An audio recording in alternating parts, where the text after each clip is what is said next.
There's a street fighting technique that breaks faces, drops bodies, and works from almost any fighting position. Most people don't even know it exists, but today I'm going to show you how to use it. Let's check it out.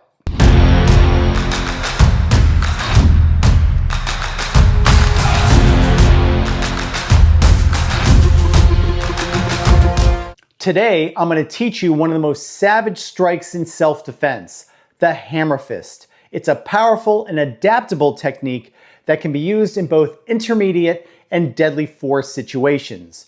Now, it works in tight quarters, during a ground fight, and when you're faced with multiple attackers.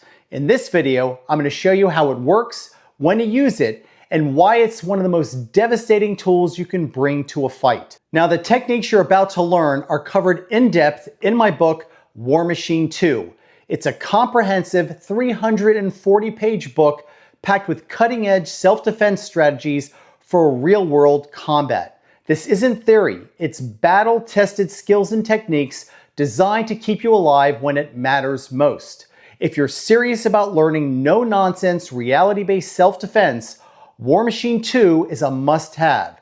Check the link in the description down below if you'd like to check it out. As I mentioned in the introduction of this video, the Hammerfist technique is a versatile tool that has multiple applications. We're going to start off and show you how to apply it in a pre-contact situation, intermediate use of force scenario.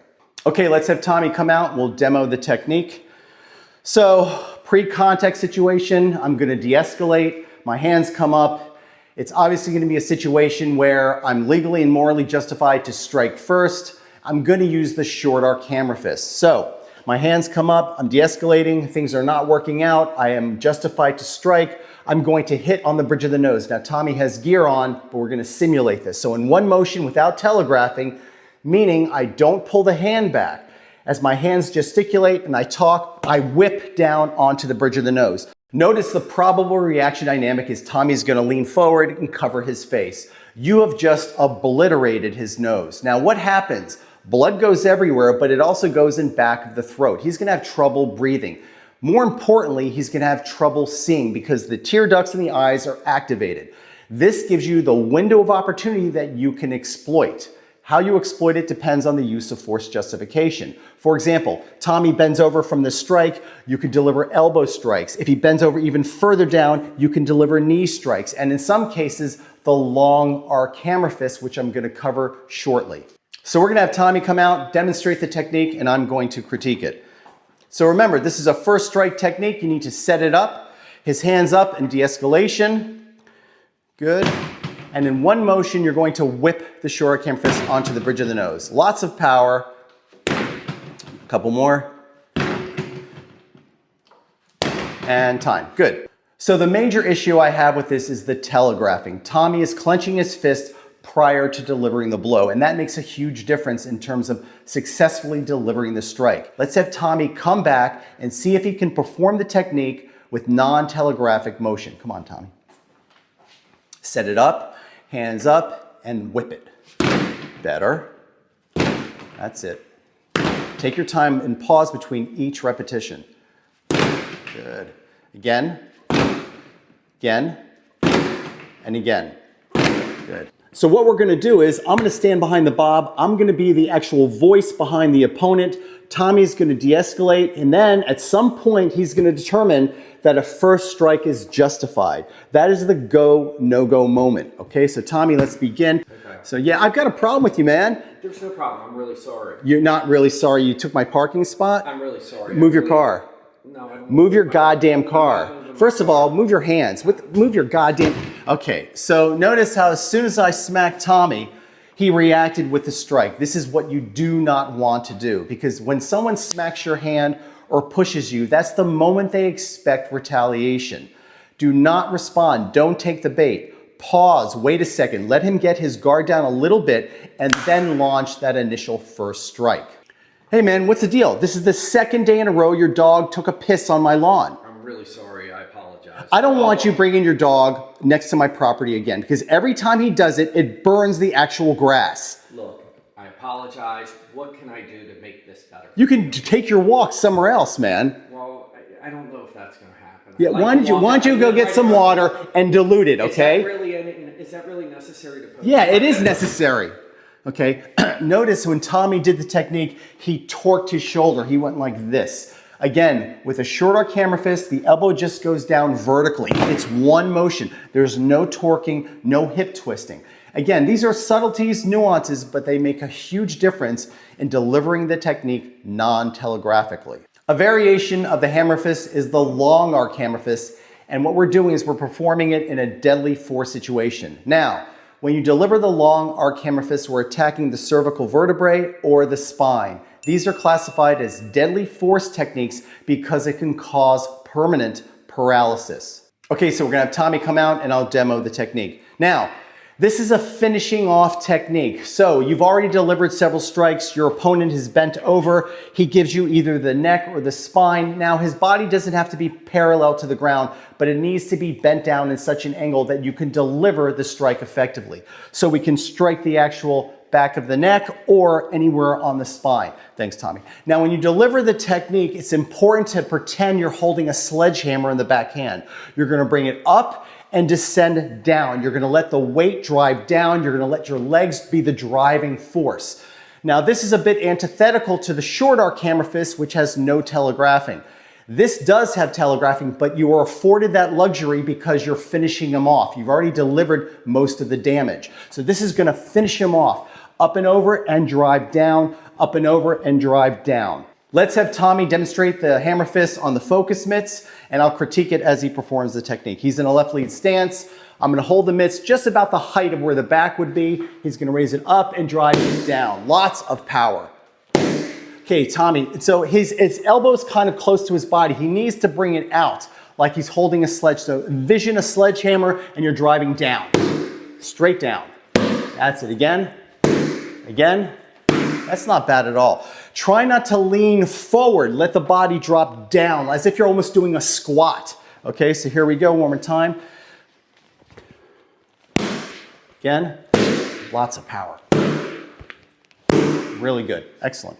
Now, some of you guys might be asking, why don't you deliver a knee strike? And here's one of the answers. Of course, it has to be a deadly force situation, but one of the reasons why the long arc hammer fist is better than a knee strike is the terrain and the environment. Tommy's gonna bend over in that position we talked about. And of course, you can deliver that knee strike to the face. It's very effective.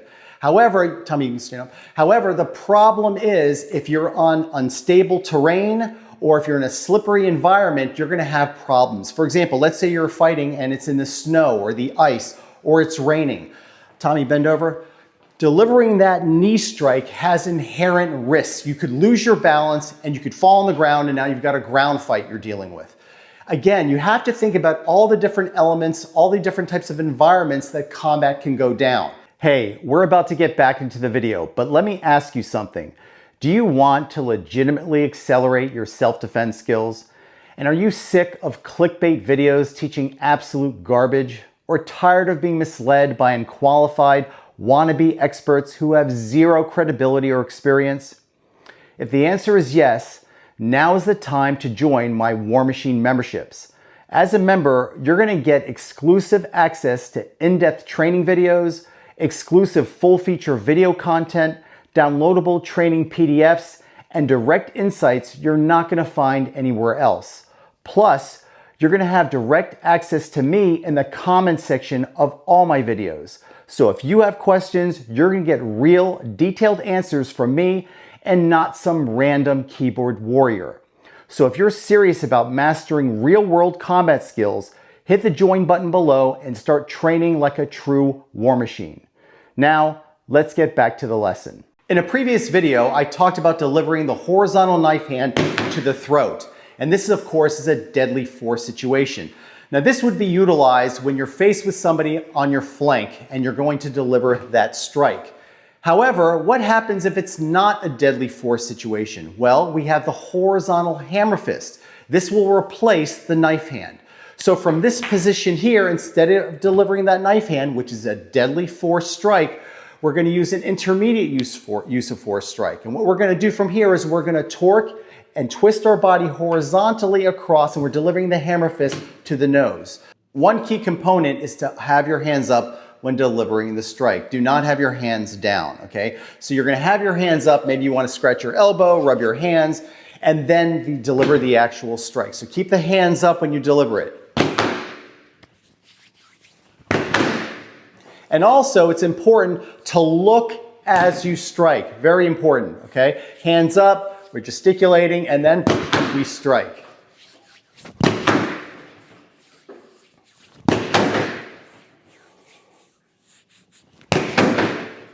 So let's have Tommy come out. I'll critique the technique and we'll see how he does.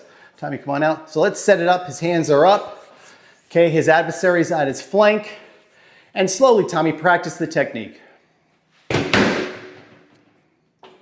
Okay, always look as you strike. Whip those hips. We're driving that hammer fist into the nose. Intermediate use of force strike. Incredibly effective, very, very powerful. A couple more, Tommy.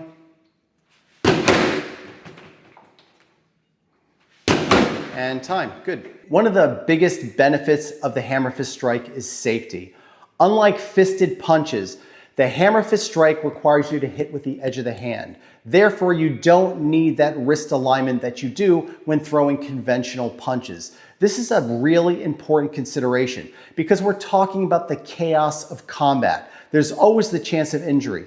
Utilizing a Hammerfist Strike reduces that chance. Again, you should really add it to your arsenal. And another thing that I want to emphasize is this. The Hammerfist Strike is something that people do not teach. You never really see it in fights, and it gives you that element of surprise. Now you've seen how one brutal, overlooked strike can change everything in a real fight. But knowing it is not enough. You've got to train it, refine it, and make it second nature. Add it to your arsenal, and you're going to be one step closer to getting home alive and in one piece. Thanks for watching, and I'll see you at the next video.